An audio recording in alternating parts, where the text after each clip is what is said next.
The BBC. The government has announced its £300 million winter survival package for spectator sports in England.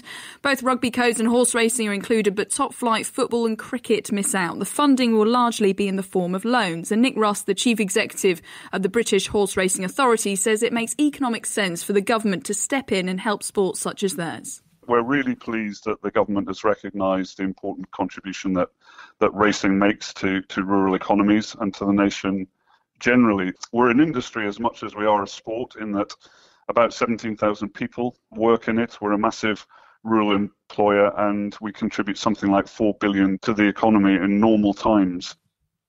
Manager Pep Guardiola says he's decided to sign for another 2 years as there's still unfinished business. He's won 2 Premier League titles and a clean sweep of domestic trophies, but has yet to win the Champions League with City. And there had been speculation that he could return to his former club, Barcelona. But Guardiola's biographer, Guillaume Balaguer, says today's news will stop players worrying at City. You heard in the last few weeks, maybe a couple of months, stories about unsettling in the camp, about some agents just knocking doors, agents of Manchester City players knocking on the doors to see what was going on, just because they didn't know if Pep Guardiola was going to stay on.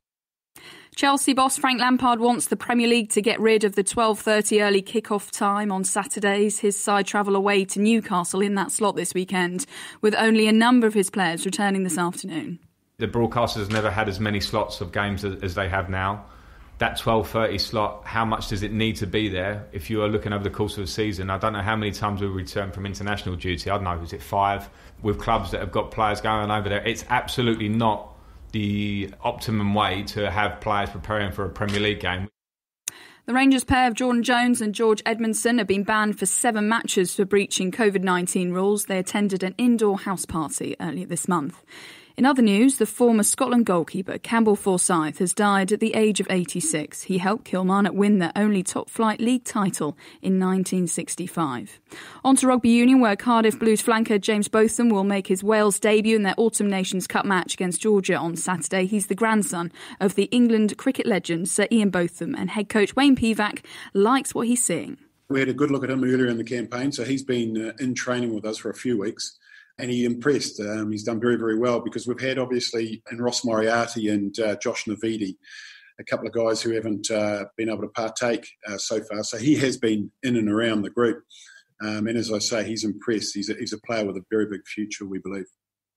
At the ATP Tour Finals in London, Dominic Thiem was beaten in straight sets by Andrei Rublev in the dead rubber. That's because Thiem is already through to the semi-finals. Later on, Rafa Nadal takes on the defending champion Stefanos Tsitsipas. That match, by the way, is over on Sports Extra after Wigan against Hull in Super League's playoff semi-final.